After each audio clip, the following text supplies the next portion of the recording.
하나님 말씀은 사도행전 5장 12절부터 14절까지 신약성경 195페이지.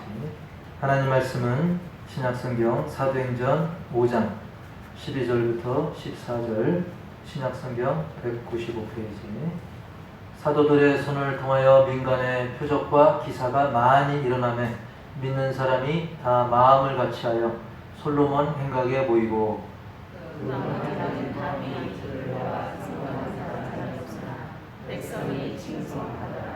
믿고 주께로 나아오는 자가 더 많으니 남녀의 큰 무리더라. 아멘. 오늘은 믿는 사람이라는 제목으로 말씀을 나누겠는데, 우리 그리스도인은 누구냐? 바로 믿는 사람이다. 무엇을 믿느냐? 거기에 대해서 오늘 말씀의 은혜를 함께 나누기 원합니다. 말씀을 준비하면서 전에 한번 보았던 인터넷 기사가 생각이 났는데, 전에 TV SBS 방송에서 2,000원짜리 국수 파는 할머니를 소개한 적이 있어요. 물론 뭐 거의 20년, 최소한 15년, 지금 20년쯤 전으로 생각되는데, 지금은 올랐습니다. 그때는 거의 오래됐으니까 지금은 이제 5,000원으로 올랐다고 합니다. 근데 한참 전에, 그래도 싸죠. 15년 전이라 하더라도 2,000원이면 싼데, 게다가 무한리필입니다. 그냥 한 그릇 뚝딱 하면 할머니가 또 금방 또 채워져요. 더 달라고 하면 그냥 공짜로 더 줍니다. 이 방송이 나가니까 그 방송국으로 감사 전화 한 통이 걸려왔습니다. 그 전화를 건 사람은 파라과이에서 사업을 하는 분인데, 아주 오래전에 자기가 그 할머니한테 신세를 진 적이 있어가지고 늘 감사를 표현하고 또 찾고 싶었는데 못 찾다가 그 방송을 보고 찾게 되어가지고 너무 감사하다는 그런 전화를 했던 것이죠. 그러면서 자기의 사연을 소개를 하게 됐는데, 오래전 파라과이에서 전화를 건 그 사람이 사업하다 사기를 당했습니다. 사기를 당해가지고 전 재산을 잃어버리고 부인도 떠나가고, 그러자 마음에 독밖에 안 남은 거죠. 사회에 대한 어떤 분노심. 그러면서 거리를 배회하면서 이 식당 저 식당 음식 좀 얻어먹으려고 기웃거려봤자 쫓겨나고, 아마 우리 호산학교에 성도님을 만났으면 한 그릇 얻어먹었을 텐데 그렇게 각박하게 쫓겨만 나다가 그 국수집에 들어가게 된 거예요. 배고픔에 헤매다가 분노하는 마음으로 그 국수집에 들어가지고 돈도 없으면서 국수를 시켰습니다. 그래서 그 한 그릇을 그냥 허겁지겁 그냥 뚝딱 해치우죠. 그러자 그 할머니가 그 먹는 모습을 보고 또 채워줍니다. 너무나 고마운 할머니죠. 근데 자기는 돈이 없어요. 사정 이야기를 하면 들어주겠지만 또 혹시 모르는 일 아닙니까? 그래서 할머니가 잠깐 다른 데 본 사이에 그냥 냅다 도망을 갑니다. 뒤도 안 돌아보고 도망가는데 뒤에서 할머니 목소리가 들리는 거예요. 예상을 했죠. 분명히 소금이라도 뿌리면서 욕하겠지. 그랬는데 뒤에서 들리는 소리가 그의 가슴에 탁 박혔는데 뭐라고 하냐면, 뛰면 다쳐. 그냥 안전하게 걸어가. 다음에 또 와. 내가 또 줄게. 그런 목소리가 들린 거예요. 너무나 정겹고 고마운 그 할머니의 목소리를 그가 들으면서 그러면서 달리면서도 그 목소리가 들렸는데, 그 말들이, 그 할머니의 말들이 심장에 탁 깊이 감동으로 새겨졌다는 그런 내용이죠. 그래서 거리를 배회하던 그 사람은 그때 모든 그 분노심이 눈 녹듯 사라지고 이제 감사하는 그런 마음이 생기면서, 그래 내가 정신 차리자. 그래서 정신 차리고 파라과이로 이민을 가가지고 재기에 성공을 한 거예요. 그러다가 이제 뒤늦게나마 그 할머니한테 감사한 마음을 전하고 싶었는데 우연히 그 방송을 보고 그 방송국에 연락을 했던 거죠.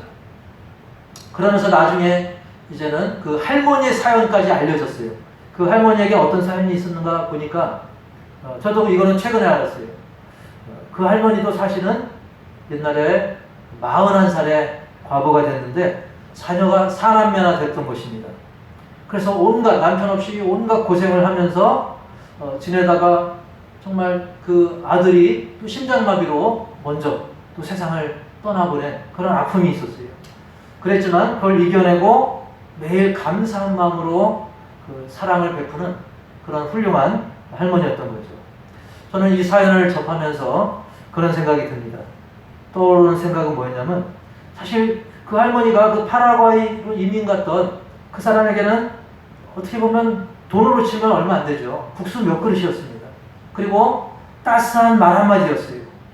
이렇게 국수 몇 그릇과 따스한 말 한마디가 엄청난 감동과 그 한 사람의 인생을 바꾸는 그런 영향력이 있는데, 하물며 하나님은 그 국수와는 비교할 수 없는 그 독생자 예수 그리스도를 주시기까지 우리를 사랑하셨는데, 우리는 그만큼 간절함으로 하나님을 찾고 하나님을 부르고 하나님께 얼마나 감사를 우리가 말하고 표현하고 있는가, 이 한 가지를 제가 떠올렸고, 그리고 또 한 가지를 제가 떠올리게 되는데, 뭐냐면 우리 역시 정말 그 국수 한 그릇, 그 따스한 말 한마디, 그것처럼 우리도 역시 가까운 영혼들에게, 내 주변의 친구든 이웃들, 그들에게 작은 선행이라도 정말 주님의 마음으로 그 영혼 바라보며 작은 선행을 베풀고 따스한 말 한마디 하는 것, 이거라도 실천한다면 많은 영혼들에게 감동과 더불어서 생명의 복음을 전할 기회를 얻을 수 있겠다, 그런 마음이 들었습니다. 아무쪼록 우리도 우리의 삶 속에서 그런 선행과 복음을 전하는 그 일들을 실천할 수 있는 저와 여러분이 되기를 주의 이름으로 축복합니다. 오늘 본문에는 이 솔로몬 행각이라는 그런 장소가 나옵니다. 솔로몬 행각.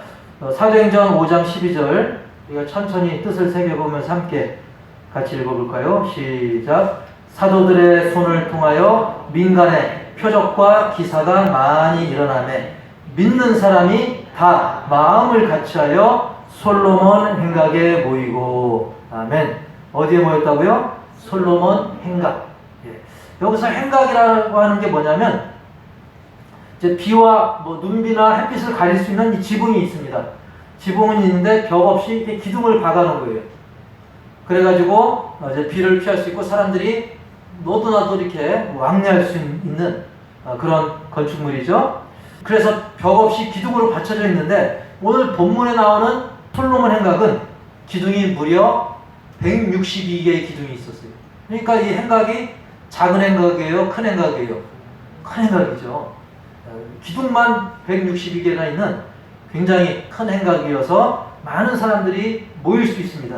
그래서 그 위치는 예루살렘 그 성전 바깥 뜰 동쪽 이 끝에 위치해 있는데, 그러다 보니까 성전 외곽 쪽이다 보니까 나그네들이 지나가다가 거기서 쉬기도 하고, 또 사람들이 율법 박사나 이런 사람들이 율법을 가르치거나 때로는 토론도 이어지고, 그리고 재판이라든지 회의라든지 강의, 토론 등등이 이제 벌어지는 그런 장소로도 쓰였습니다.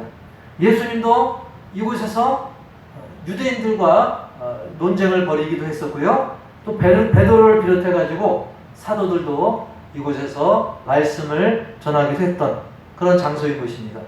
그리고 사도행전 3장에 보면 베드로와 요한이 나면서부터 걷지 못한 사람을 낫게 한 다음에 베드로는 이 솔로몬 행각에 모여든 군중들에게 복음을 전하는 그 일이 나옵니다.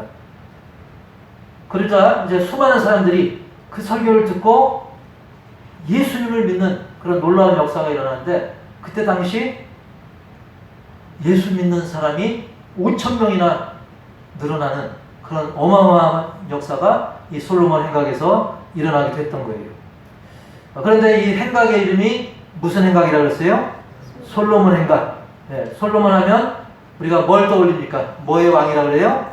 지혜의 왕이죠. 그러다 보니까 이제 지혜의 장소라는 의미로 그 이름이 지어진 것으로 여겨지는데요. 실제로 많은 사람들이 그곳에서 가르침을 주고받으면서 이 지혜를 얻는 이런 일들이 여기에서 많이 행해졌기 때문에 솔로몬이라는 이름이 잘 어울리기도 하는 곳입니다. 그러면서 한 가지 더 생각할 건 뭐냐면, 여러분, 솔로몬이라는 이름이 사실은 샬롬하고 같은 어원에서 왔어요. 즉 평강이라는 뜻에서 온 것입니다. 솔로몬, 샬롬 좀 비슷하죠? 마침 평강의 왕이신 예수님, 그 예수님이 이 예루살렘 성전에서 또 복음도 전하고 또 많은 본보기도 보이시고 또 예수님도 이곳에 오시지 않았습니까? 그러다 보니까 솔로몬도 떠올리고 또 예수님도 떠올릴 수 있는, 그리고 예수님은 어떻게 하셨습니까? 이 죄악된 인간들과 하나님 사이의 화평을 위해서, 평강을 위해서 십자가에 죽으셔서 그 평강을 이루시는 분 아닙니까? 그러니까 샬롬, 솔로몬, 또 평강의 왕이신 예수님 다 떠오르는 그런 장소이기도 한 것입니다. 그런데 오늘 본문에 보니까 이 사람들이 이 솔로몬 행각에 많이 모이게 됩니다. 자, 왜 모였냐면 그때 당시에 하나님께서는 이 사도들을 통해서 특별히 기적을 이 민간에 많이 행하셨습니다. 많이 베풀도록 역사하셨어요. 사도들이 기적을 행했지만 사실 그 기적의 주체는 하나님이시죠. 하나님께서 그 사도들을 통해서 특히 많은 기적을 그때 당시 베푸셨어요. 왜냐하면 그때 당시 시대적 상황은 복음이 빠르게 전파되어야 할 그런 상황이었기 때문이죠. 그래서 사람들은 그런 기적들이 바로 예수 그리스도 이름으로 행해졌기 때문에 그들은 예수 그리스도 이름으로 행해지는 그런 기적을 보면서 예수님은 정말 하나님의 아들이셨구나. 단순한 어떤 정치 세력이 아니고 하나님의 아들이시구나. 그러면서 예수님을 믿게 되는 그런 역사가 일어났던 거죠. 이렇게 제자들이 베푼 기적을 통해서 많은 사람들이 예수님을 믿게 되고 또 복음을 듣는 자리로 모이게 되었던 것입니다. 그래서 어떤 신학자는 이런 표현을 하기도 해요. 기적은 사람들을 그리스도께 모이게 하려고 종을 치는 역할을 하는데 의미가 있다. 예를 들면 여기도 이렇게 종이 있잖아요. 그럼 종을 치면 사람들이 집중을 하고 쳐다보게 되죠. 기적의 역할이 그거라는 거예요.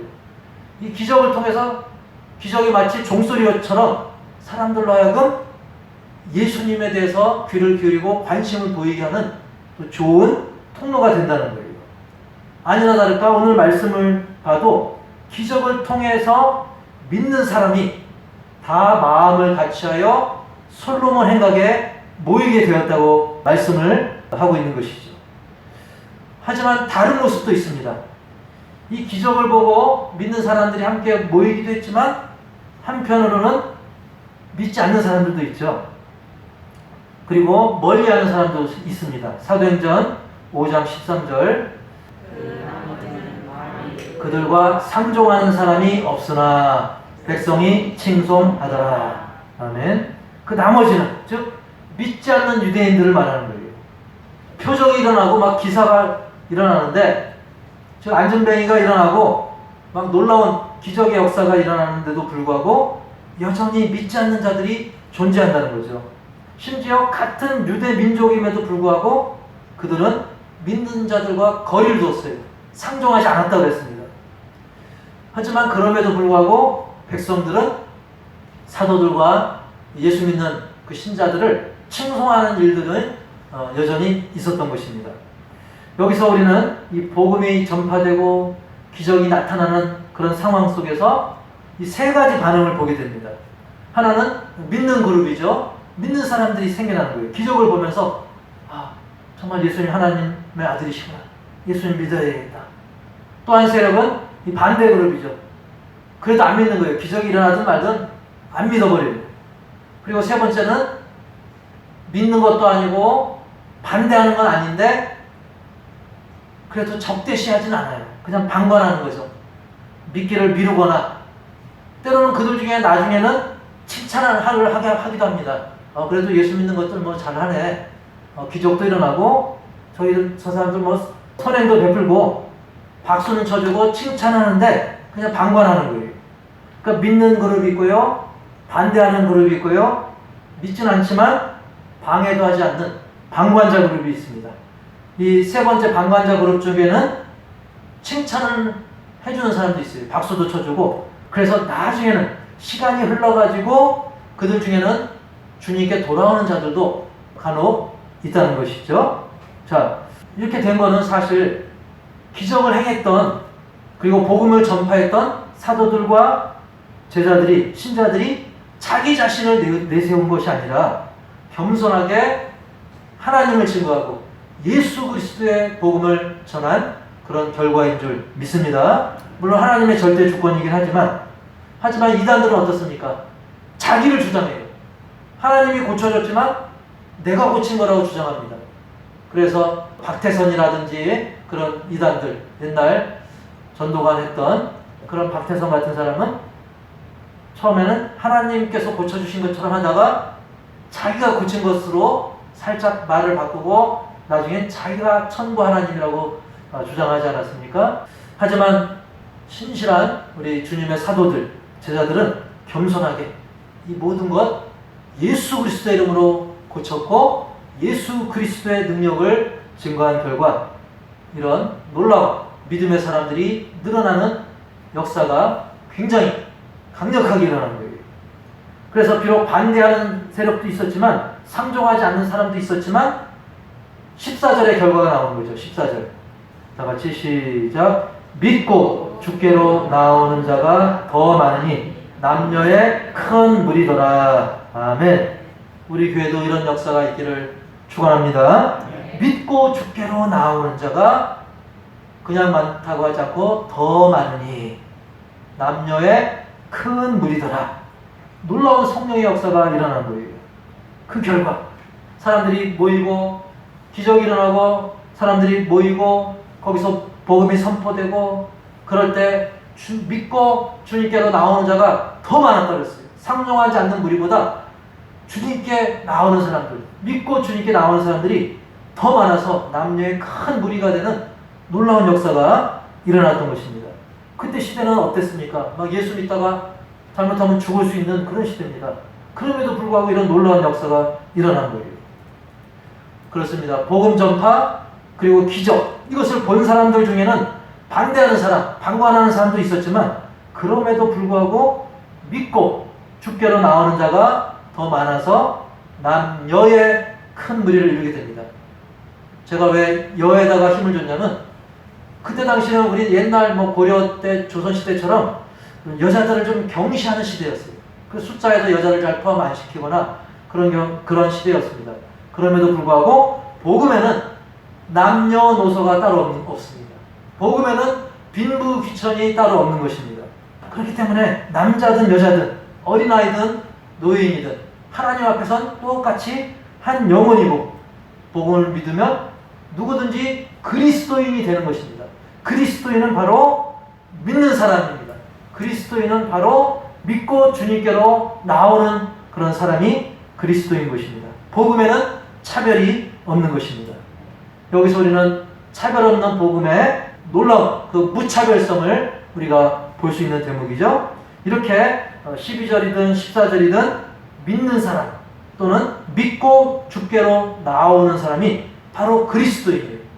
여기 앉아 계신 여러분이 바로 믿는 사람, 믿고 주께로 나온 그리스도인, 기독교인인 것을 믿으시기 바랍니다. 우리 모두 그리스도인인 것입니다. 그렇다고 한다면 나는 그리스도인이다. 나는 믿는 사람이다. 그랬을 때 과연 뭘 믿는 사람이 그리스도인인가? 쉽게 말해서 부처를 믿어야 그리스도인? 이거 말이 안 되는 거죠? 물질을 믿어야 그리스도인? 아니죠.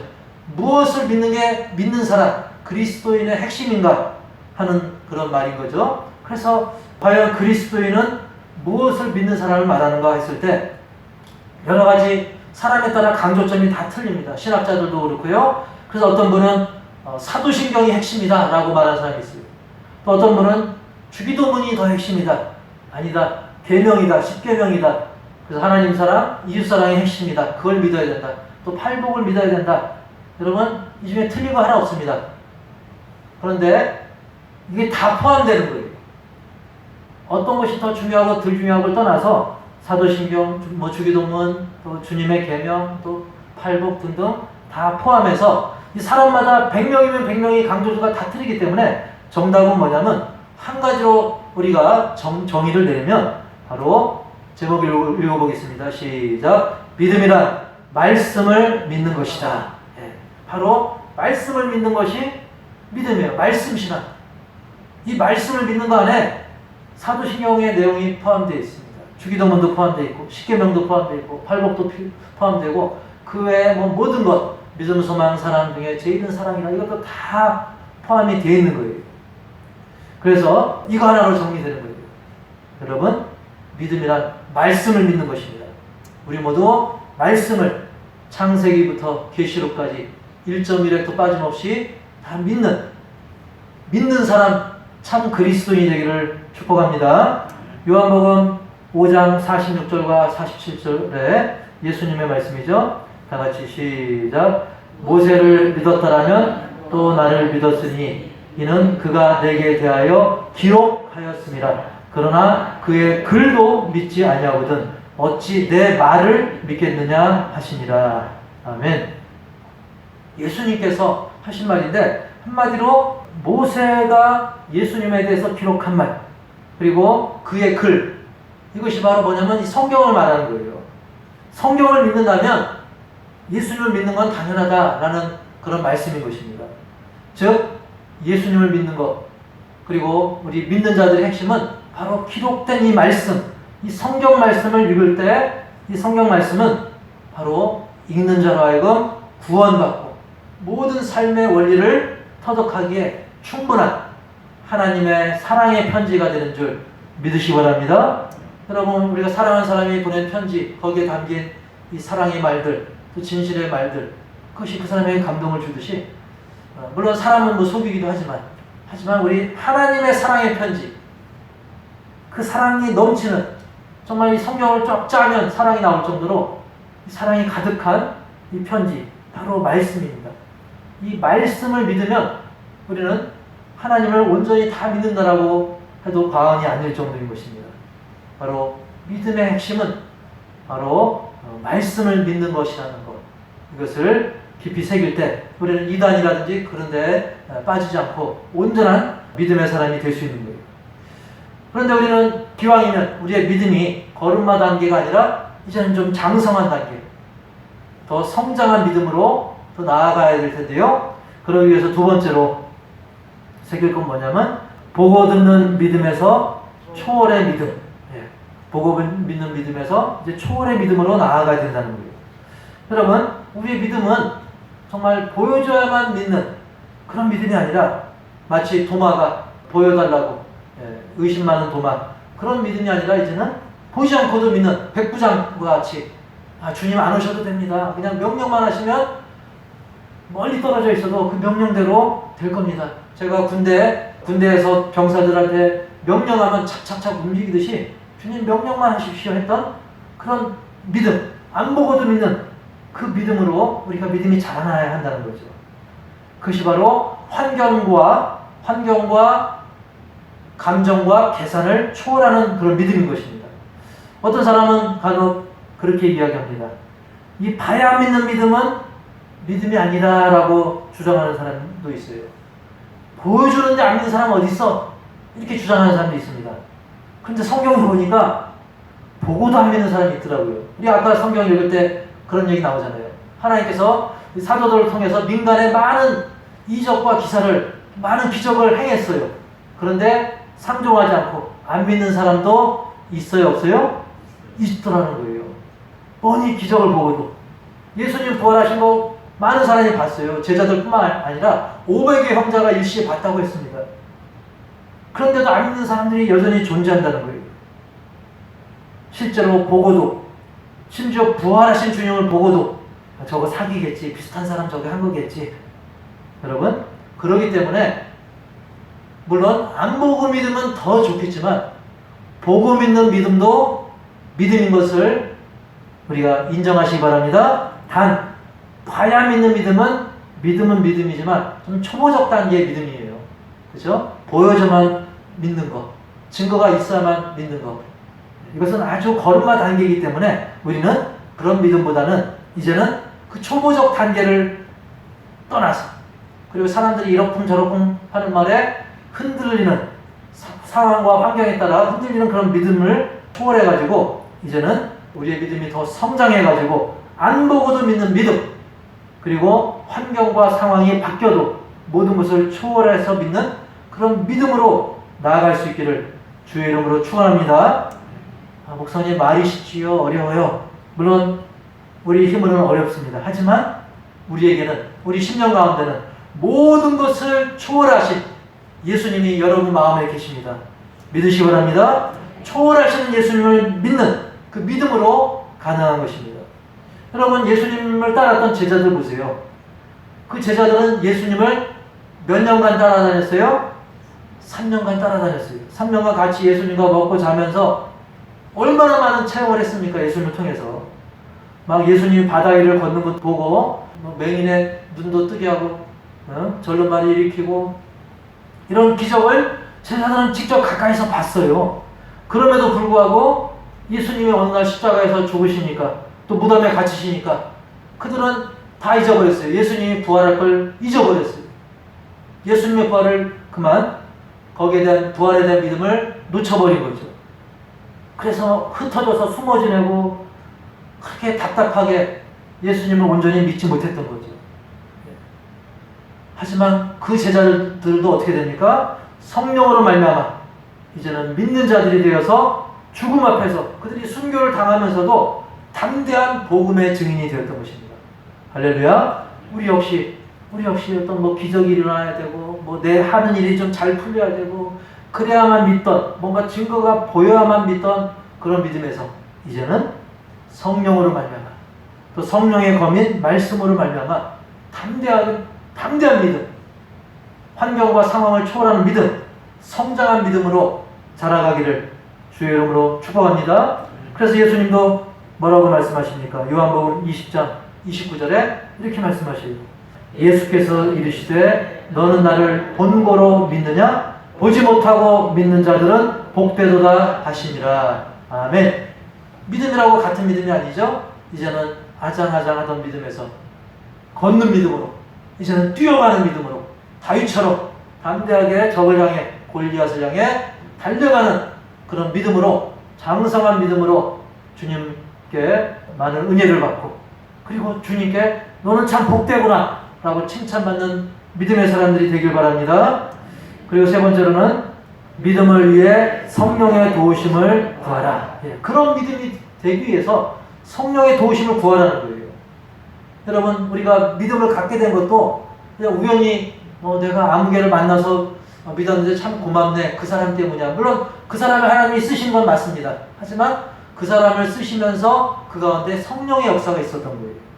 믿음은 성령으로 말미암는 것입니다. 그래서 고린도전서 12장 3절에도 성령으로 아니하고는 누구든지 예수를 주시라 할 수 없느니라. 아멘. 성령님의 역사로 예수님을 주로 고백하는 그런 믿음을 갖게 됐다는 거예요. 우리가 느끼지 못해도 알고 보면, 돌이켜보면 다 성령의 놀라운 역사가 있었던 거예요. 심지어 바울은 어땠습니까? 사도 바울은 막 예수 믿는 사람 막 반대하고 핍박하고 예수 믿는 사람 죽으면 박수 쳤던 그런 사람이에요. 그런 바울도 성령님의 역사로 그가 회심을 하게 되고 나중에 순교 당하기까지 열심히 주님을 증거했던 그런 역사가 일어나잖아요. 바로 성령의 도우심인 것입니다. 그래서 우리는 성령님께 도와달라고 기도해야 돼요. 우리가 뭘 기도해야 됩니까? 바로 성령님 도와주옵소서. 하나님, 내가 의심이 듭니다. 도와주시옵소서. 성령님 힘을 주옵소서. 그럴 때 복음의 놀라운 역사가 일어납니다. 여러분, 그때 당시 초대교회 당시 어떤 일이 일어났냐면 막 복음의 역사가 충만하고 기적이 일어나고 믿는 자가 폭발적으로 늘어났어요.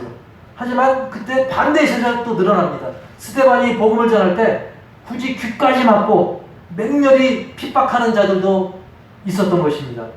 그래서 사도행전 7장 57절에 보니까 그들이 큰 소리를 지르며 귀를 막고 일제히 스데반에게 달려들어서 돌멩이를 던지고 스데반 집사님 순교하는 그런 역사도 일어났잖아요. 즉 기적을 봐도 안 믿는 사람들도 있다는 거예요. 결국은 성령님께서 해주셔야 된다는 거죠. 여러분, 우리도 마찬가지잖아요. 분명히 조금만 하면 믿을 것 같은데 이상하게 안 믿는 사람이 있어요. 왜? 악한 사단의 방해가 있다는 거예요. 그러면 어떻게 됩니까? 우리는 포기할 것이 아니라 성령의 강력한 도우심을 구하면서 계속 간구해야 되는 거예요. 오늘날도 이 악한 영의 방해가 계속됩니다. 왜냐하면 사탄은 예수 믿는 사람이 늘어나는 걸 제일 싫어하거든요. 제가 전에 일반 대학교 다닐 때 제가 연극 동아리에 든 적이 있어요. 연극 동아리에 든 적이 있었는데 거기에 후배 중에 하나가 자기가 선택 과목으로 창조론과 진화론을 비교하는 과목을 듣는 그런 후배가 있었는데 그 숙제 때문에 고민을 하더라고요. 그래서 제가 이 창조론, 진화론 비교하는 그런 과학적인 자료까지 착착 제가 제공을 해줬어요. 거기에 보면 이 과학에도 이 빈틈이 굉장히 많아가지고 막 원숭이가 사람이 되고 그런 거에 굉장히 허점이 굉장히 많거든요. 오히려 창조론이 더 과학적인 부분이 많은 그런 자료가 있었습니다. 객관적인 자료가 굉장히 많았어요. 여러분 뭐 실제로 화석이 많이 발견된다고 하지만 그 중간 화석이 거짓으로 판명된 게 굉장히 많습니다. 그리고 지금도 그런 화석이 계속 발견이 되어야 되거든요. 이 꼬리가 점점 줄어서 없어졌으면 이 꼬리가 중간짜리 또 그 중간짜리 많아야 되는데 그런 화석이 전혀 발견이 안 되고 있어요. 이런 객관적 자료가 많은 걸 제가 갖다 주니까 그걸 보고는 참 신기하네. 정말 이게 성경이 진짠가? 이런 식으로 막 하더니 그건 그거고 나 교회 다니기 귀찮아. 여전히 안 믿어요. 이렇게 보여줘도 안 믿어요. 보여줘도 성경은 사람이 안 믿으려고 그래요. 왜? 자기가 늘 살아왔던 대로 살고 싶지 삶을 바꾸는 게 귀찮은 거예요. 이 인간의 게으름, 이기심, 사단이 교묘하게 방해를 하는 것입니다. 그렇기 때문에 지식과 논리를 뛰어넘는 성령의 역사가 있어야 믿음을 갖게 되는 것입니다. 그럼 여러분 우리가 갖는 믿음도 하나님의 은혜인 줄 믿습니다. 정말 놀라운 은혜예요. 그렇지 않았으면 우리가 예수님 믿지 않고 세상에서 얼마나 정말 죄악 가운데 살았겠습니까? 그래서 오늘 말씀에도 보면 보고도 믿지 않거나 아예 반대하거나 또는 일단 보류하는 사람들도 있습니다. 그리고 여기에 더 안타까운 건 뭐냐면 박수는 쳐요. 칭송은 해요. 야, 예수 믿는 사람들 참 칭찬에 박수 쳐. 기적도 대단하고 그들 자기 재산 팔아서 어려운 이웃도 돕고. 그런데 나는 안 믿어. 왜? 그냥 이렇게 사는 게 편해. 귀찮아. 지금도 그런 사람들이 존재한다는 거죠. 이렇게 완악한 것이 사람의 마음이고 보이지 않는 이 사단의 방해가 있기 때문에 우리는 그런 사단의 견고한 진을 파괴하는, 무너뜨리는 성령의 역사를 간구하되 언제까지? 응답될 때까지 끈질기게 구해서 여러분의 가족들 중에, 이웃들 중에, 친구들 중에 예수 안 믿는 사람이 없기를 축복합니다. 그래서 오늘 말씀대로 믿는 자인 우리, 믿고 주님께 나온 우리 모두가 완벽한 하나님의 말씀을 믿되 환경과 상황을 초월해서 그 믿는 믿음이 더 성숙해지고 그 불신 영혼 구원을 위해서 성령의 도우심을 주님 오시는 날까지 간구하는 저 여러분이 다 되기를, 그렇게 믿는 사람으로 온전히 살기를 주의 이름으로 축복합니다. 하나님 아버지, 오늘 말씀을 통해 볼 때 그리스도인들, 참된 그리스도인은 바로 믿는 사람입니다. 믿고 주께로 나오는 사람이며 모이기에 힘쓰는 사람들인 것을 우리가 바라보게 됩니다. 우리 모두 제자리 걸음하는 것이 아니라 유아기 신앙에 머무르는 것이 아니라 더 강한 믿음으로 어떤 상황과 환경에서도 이제는 보이지 않고 믿는 믿음, 환경이 어려워져도 그리고 주변에 정말 이루 말할 수 없는 어려움이 있다 할지라도, 욕과 같은 고통이 있다 할지라도 우리는 끝까지 주님을 믿는 사람, 온전한 그리스도인으로 살게 하여 주시옵소서. 예수님의 이름으로 감사하고 축복하며 기도하옵나이다. 아멘. 하나님 아버지, 믿는 사람들인 우리 그리스도인, 주의 군사된 우리 그리스도인들 하나님 앞에 모여 예배드립니다. 우리 예배를 받으시고 또 보이지 않는 여러 가지 수고, 헌신, 주님의 몸된 교회를 위해 청소하고 주변을 살피고 그치고 여러 가지로 힘쓰는 그 모든 수고, 작은 땀방울 하나까지 주님께서 남김없이 받으시고 풍성한 은혜와 권능으로 건강으로 채워 보호하여 주시옵소서. 이 시간은 하나님 나라 확장과 주님의 몸된 교회를 위해 주님 앞에 귀한 제물 이 시간 올려드립니다. 드린 물질 가운데도 풍성한 은혜와 권능으로 함께하여 주시고 이 물질에 담긴 기도의 모든 제목들 소원 응답하여 주시옵소서. 그리하여 오늘 말씀대로 우리 믿는 사람들답게 정말 그리스도의 사랑과 은혜를 증거하고 어떤 환경의 변화에도 주님을 믿는 그 믿음이 더 견고해지고 성장하는 우리 모두가 되게 하시며 국수 몇 그릇과 따스한 말 한마디로 한 사람의 영혼이 한 사람의 장래가 변하는 모습을 우리가 지켜봅니다. 하물며 영혼을 살리는 생명의 이 복음의 말씀을 우리도 담대히 전해서 우리 주변의 영혼들 그 복음과 더불어 우리 사랑을 주님의 사랑으로 온전히 전해서 많은 열매 맺는 우리 모두가 되게 하여 주시옵소서. 11조를 올려드립니다. 어려운 시대에 하지만 주님의 사랑과 은총으로 우리에게 소독을 허락하셨기에 신앙의 고백을 담아 올려드리오니 하나님 흠양하시고 하늘의 신령한 만나로 땅의 기름진 복으로 넘치도록 채워주옵소서. 1년 52주를 작정하며 주정헌금을 드립니다. 이제 여름도 거의 지나가고 입추도 지나가고 있습니다. 추석이 다가오고 있습니다. 화살처럼 총알보다 더 빨리 빛의 속도로 빛보다 더 빠른 속도로 지나가는 이 한 주 한 주 시간 속에서 주님의 놀라운 손길, 그 은혜의 손길을 우리가 느끼고 감사하는 우리 모두가 되게 하시고 주님께서 우리의 손마다 우리 하는 일마다 풍성히 채우시는 그런 주님의 놀라운 은혜를 그리고 주님의 놀라운 기적을 증거하고 간증케 하여 주옵소서. 하나님 앞에 그런 감사하는 마음을 담아서 올려드립니다. 여호와는 나의 힘이요 노래시며 나의 구원이심을 고백하여 드리오니 이 예물 받으시고 또 사랑하는 또 주님께서 허락하신 그 자녀의 이름으로 드린 주님께서 이 감사 예물을 받으시사 그 사랑하는 자녀들도 주 안에서 잘되고 복받는 그런 자녀가 다 되어질 수 있도록 그리고 그것을 간증할 수 있도록 역사하여 주옵소서. 또 선교 예물을 올려드립니다.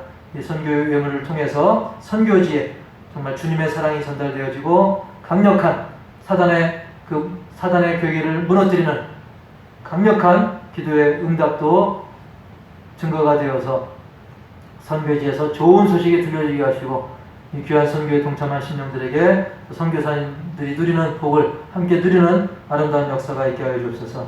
건축 예물을 올려드립니다. 지금은 빈자리가 많지만 장차 이 자리가 차고 넘치고 아름답고 하나님의 놀라운 복음이 더 힘있게 뻗어나갈 수 있도록 아름다운 성전 건축 또 아름다운 선교센터 건축될 수 있도록 주여 도와주시고 그의 마음의 성전 더 든든히 온전히 세워 주시옵소서. 지금은 우리 주 예수 그리스도의 은혜와 하나님 아버지의 놀라운 사랑과 성령님의 내주교통 치유인도 회복 동행하심이 믿는 자답게 그 믿음이 더욱더 성장 성숙하며 보지 않고도 주님을 증거하고 우리 주변에 하나님께서 붙여준 영혼들에게 복음으로 또 주님의 사랑을 실천함으로 많은 영혼들을 믿는 사람으로 이끌기를 다짐하는 우리 모든 신령들을 위해 이제로부터 영원토록 함께 있을지어다. 이 시간 교회 소식과 아울러 기도 제목을 나누고 합심해서 기도하겠습니다. 우리 오선학교의 모든 가족들 영육 강건함을 위해서 연로하시고 아프신 우리 권사님들 또 성도님들 그리고 특별히 우리 김정란 성도님 코로나가 빨리 낫지 않아서 고생하고 있는데 속히 회복될 수 있도록 그리고 우리 성도님들의 가정을 위해서도 기도를 바랍니다. 두 번째로는 나라와 민족 복음 통일과 북한의 성도들을 위해서 계속 기도 바라고요. 열악한 선교지와 선교사님들 탄압받는 민족과 국가를 위해서 기도해 주시고 조창희 전도사님, 사모님 난소암 투병 중입니다. 강병구 목사님과 최정은 사모님, 또 송창현 목사님, 김재원 목사님, 그리고 카자흐스탄 선교 차량을 위해서 우리 김종규 선교사님 그 차량이 속히 확보될 수 있도록 기도해 주시고 대장암 투병 중인 노성인 목사님과 또 이봉철 목사님 심근경색으로 중환자실에 있었는데 감사하게 퇴원했습니다. 이후 더 건강하게 회복될 수 있도록 계속 기도를 바랍니다. 세 번째로는 전도 대상자 영혼 구원을 위해서 기도 바랍니다. 내 가족 중에 이웃 중에 전도 대상자 믿다가 쉬는 영혼들 포기하지 말고 될 때까지 기도해 주시고, 또 교회 뒤로 길이 예정되어 있는데 이 모든 것이 합력하여 선을 이루고 은혜 가운데 하나님 나라 확장에 유리하게 작용될 수 있도록 기도를 부탁을 드립니다. 네 번째, 이제 여름이 막바지에 이르렀습니다. 이제 가을이 다가오고 있는데 환절기에 영육 강건함을 위해서, 또 안전함을 위해서 계속 기도를 바랍니다. 또 담임 목사를 위해서도 기도를 바랍니다. 다 같이 합심해서 기도하겠습니다.